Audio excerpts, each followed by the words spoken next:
So on that point, let's concentrate on the subject at hand, shall we? It's 8:44. It's just not acceptable anymore to have boards which are predominantly men, older men in it. It's just not acceptable from all sorts of perspectives. You know, that's not the kind of image for us as a modern, progressive, economically robust society. Well, that was the new Commissioner for Public Appointments, Judena Leslie, who wants to see all government departments here set targets of 50% for women on public bodies. But is that a realistic aim, or should quotas be introduced to ensure women get a fair crack of the whip in public life? Felicity Huston held the Commissioner's role herself for 6 years. We're also joined by Claire Bailey, Deputy Leader of the Green Party, which has already introduced quotas for election candidates. Good morning to you both. Felicity, if I can begin with you, you've been campaigning about the lack of diversity in quangos for a long time. The previous Commissioner, indeed John Keeney, he left his post early, saying he was disappointed the executive isn't doing more to deal with the perception that the board's positions are for an elite.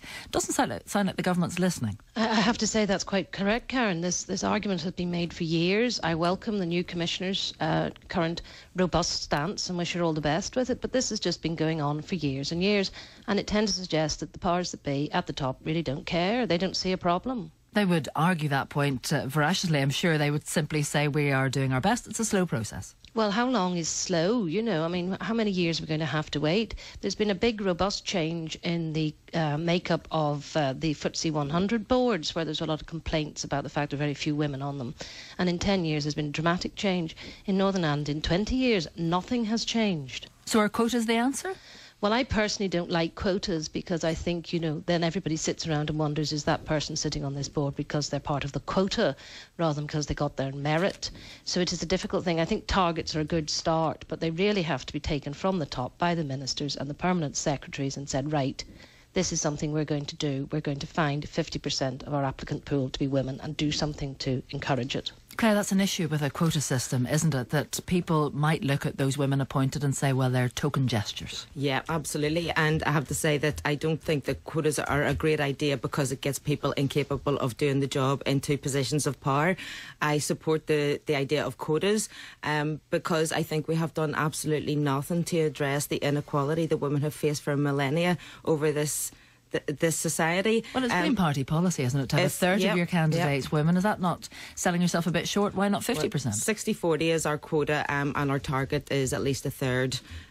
So hopefully we will meet our quota and hopefully a wee bit more. But it's a tough one, you know, and when we were putting that policy up and having those discussions within the party, you know, people were unhappy, you know, what was going to happen if we were going to fail to meet our own quotas, you know, could we open ourselves up to legal challenges?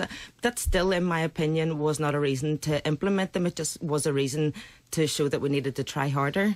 And we have been, and so far we have been meeting those targets. And I think we heard from Judena in the interview as well. She was saying that there is already about a 50% representation of women on boards and in public life, but the problem is that they're not sitting at the top tables. You know, so there's something to be said there about getting women to the top, and I think we see that through all sectors of public life, and the figures are actually really very stark and very shocking. Well, they are. I have them in front of me. Felicity, 20% of board chairs are women, just 20%, and across the public sector. Has that figure changed much over the recent years? I fear it's actually gone down. I think 10 years ago it was about 25%, so that's really depressing, isn't it? I mean, it is remarkable to think that only, you know, when you look at board chairs, 75% of them have to be men, in fact, sorry, 80% in this case, because, you know, there are so few women who are capable of doing it. I find that rather hard to believe. And a chair isn't necessarily a full-time position, so the argument about childcare doesn't really apply, does it? No, I mean, most of these boards, both positions and chairs are part-time jobs. No, I mean, the problem comes down to the almost incomprehensible process that is used and administered by the Northern Ireland Civil Service to appoint these people. And it's one of these things, you know, if you always do what you've always done, you'll always get what you've always got. And that's the problem. They don't change the process. They continue to work in management speak, and they sort of recognise what they're familiar with, and this is what they put forward to the ministers to appoint. So what is that process? Do you see elements of it as being exclusive to women, actively exclusive? It's close to that. Everything is couched in management speak. There is an expectation that you have had a traditional managerial career But there are lots of female managers. There are, yes, exactly. But for some reason they're being put off too. I really don't know why. But one of the real difficulties is that women have often a much more complex career than a man. I mean, I have had what they call a portfolio career, a mixture of my own business, sitting on public boards, sitting on private boards, involved in all sorts of different activities as well. I don't have a traditional career path, and if somebody looks at it, they'll say, oh, she doesn't have the experience of overseeing or supervising a large organisation. I've been on the board of several very large charities, but that doesn't count because I haven't actually sat as an executive doing those sort of things, so I would just be marked down straight away. Claire, you're nodding. What's the Green Party going to do to change this? Well, I met with John Keaney when he was Public Appointments Commissioner, and we had this conversation. He put out a very, very good report, actually, and in that he identified what some of the problems were too. We were talking about things like informal networking and how people use these informal processes to hear about appointments, to do the handshakes, to introduce themselves to the possibility of positions, to get the nod. Women aren't in those informal networks.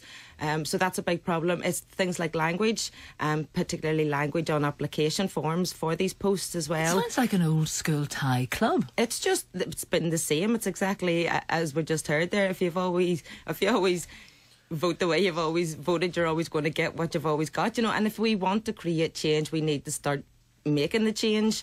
Last night I was at a talk given by F.W. de Klerk up at Rydell Hall, and he was talking on the issue of leadership on the global context, but he was saying that great leaders take risks. And I think that's something that should be heard here in Northern Ireland. We need to start taking risks with the intent of creating better outcomes. And when we look at what's happened in the south of Ireland, and they have introduced quotas, they introduced quotas with the threat of removing public funding for any political parties who didn't meet the quota. And voila, overnight. Is that something the Green Party would champion, advocate, that public funding be removed from parties who didn't observe targets? Parties here would claim that they don't get public funding. Well, I suppose there's a different carrot for a Green Party have been long campaigning for transparency in our political funding. Felicity, if there was one thing you could change overnight, what would it be? Oh, goodness me. What I would do is reintroduce a course that was being run throughout many of the FE colleges here in Northern Ireland called Get On Board. It was a great course. It introduced people to how public bodies work, and it introduced them also to how to apply and to how to change the skills and experiences they had into the language that's required for applications. That course was done away with, unfortunately, and I would like to see it back. OK, there we must leave it. Thank you both very much indeed, Felicity. Penetrating the magic circle can be difficult. But maybe changes are fit.